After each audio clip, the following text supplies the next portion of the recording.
MLC ఉండాలో లేదో నిర్ణయించుకోవాల్సింది టీడీపీని అంటున్నారు బీజేపీ ఎమ్మెల్సీ సోము వీర్రాజు. బడ్జెట్పై విమర్శలు చేస్తున్న తెలుగుదేశం నాయకులు 4 ఏళ్లలో ఏం సాధించారో చెప్పాలంటున్న సోము వీర్రాజుతో మా ప్రతినిధి గోపి ఫేస్ టు ఫేస్. ఇటీవల కేంద్ర ప్రభుత్వం ప్రతిష్టాత్మకంగా పెట్టినటువంటి బడ్జెట్ విషయంలో రాష్ట్రానికి తీవ్ర అన్యాయం జరిగిందన్న విమర్శలు సర్వత్రా వ్యక్తమవుతున్నాయి. అయితే ఈ నేపథ్యంలోనే అనేక చోట్ల ఈ ఆరోపణలను ఖండించినటువంటి ముఖ్యంగా ప్రధాన బీజేపీ నాయకులు ఎమ్మెల్సీ సోము వీర్రాజు గారు మనతో ఉన్నారు. ఈయన చేసినటువంటి కామెంట్స్ కూడా ముఖ్యంగా చంద్రబాబు నాయుడు మీద కానివ్వండి, లేకపోతే ఈ సంబంధిత మిత్రపక్షమైన టీడీపీ మీద కానివ్వండి, చేసినటువంటి విమర్శలు హాట్ టాపిక్గా మారాయి. ఈ నేపథ్యంలో అసలు ఈ ప్రస్తుతం బీజేపీ ప్రవేశపెట్టినటువంటి బడ్జెట్ ప్రజలకు ఉపయోగకరంగా ఉందా, ఎందుకు ఈ విమర్శలు వస్తున్నాయి అన్న విషయాలను సోము వీర్రాజు గారిని అడిగి తెలుసుకునే ప్రయత్నం చేద్దాం. చెప్పండి సార్, అసలు ఇంతవరకు ఏ విధంగా ఈ నోట్ల రద్దు విషయంలో కూడా ఎన్నో వచ్చినప్పటికీ కూడా బడ్జెట్ విషయంలో వచ్చినటువంటి ఇంత వివాదం ఎప్పుడు రాలేదు. అసలు దీన్ని పరిస్థితి ఏంటంటారు? సర్వత్రా వివాదం. మీరు చెప్పింది రెండు ఫీడ్ అవుతాయా? మీరు మాట్లాడండి. ఆ రెండు మీరు ఫస్ట్ విత్డ్రా చేసుకోండి. సర్వత్రా లేదు, బడ్జెట్ మీద వివాదం లేదు.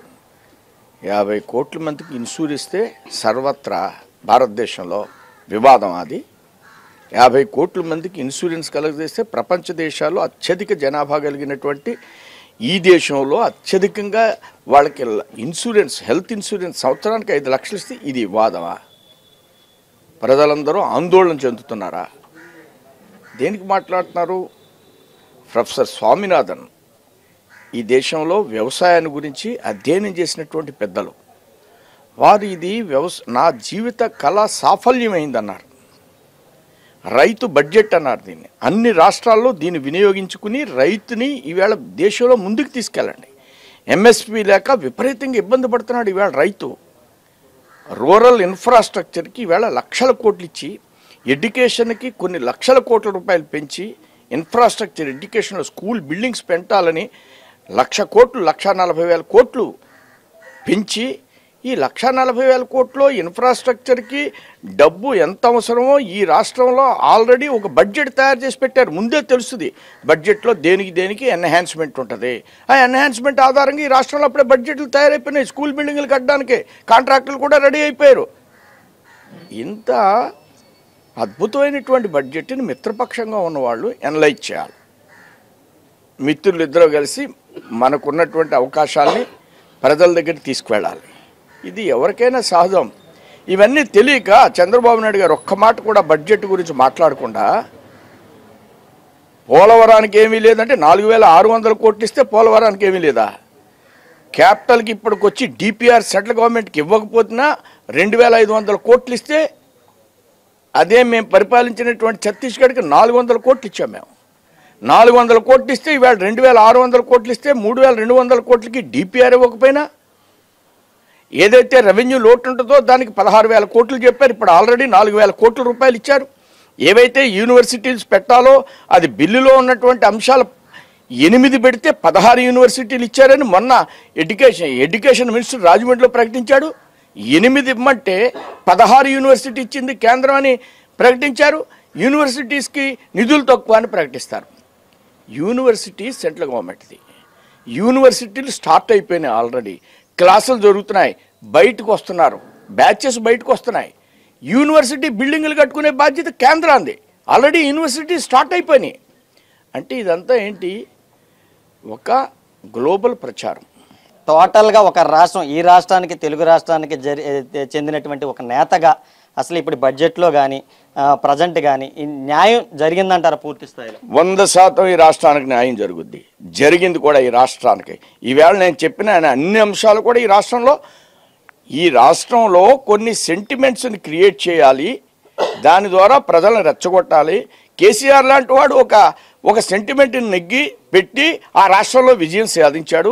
అలాగే ఇక్కడ కూడా ప్రత్యేక హోదా, అలాగే ఇక్కడ కూడా ఏమి ఇవ్వడం లేదు అని ఒక సెంటిమెంట్ని క్రియేట్ చేసి ప్రజల్లో అభివృద్ధి, అవినీతి లేనటువంటి ప్రభుత్వాన్ని కాన్సెప్ట్ని తీసుకున్నటువంటి ప్రధాని, అభివృద్ధి అవినీతి లేనటువంటి పరిపాలన తీసుకున్నటువంటి ప్రధాని.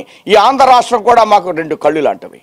అందులో ఇంకా నిస్సందేహం ఈవేళ కరెంట్ వస్తుందంటే రేపొద్దున విశాఖపట్నంలో మీటింగ్స్ జరుగుతున్నాయి, లక్షల కోట్ల ఇన్వెస్ట్మెంట్ వస్తుంది. ఎలా వస్తుంది కరెంటుకి? ఈవేళ ఈ రాష్ట్రంలో పూడిమడకలో ఏదైతే ఎన్టీపీసీ ద్వారా 4000 మెగావాట్ల యొక్క పవర్ జనరేషన్ని 26,000 కోట్ల రూపాయలు ఇచ్చాం, 5,000 కోట్లు సోలార్ పవర్కి ఇచ్చాం, ఇన్ని కోట్లు 1,00,000 కోట్లు రోడ్లకి ఇచ్చాం.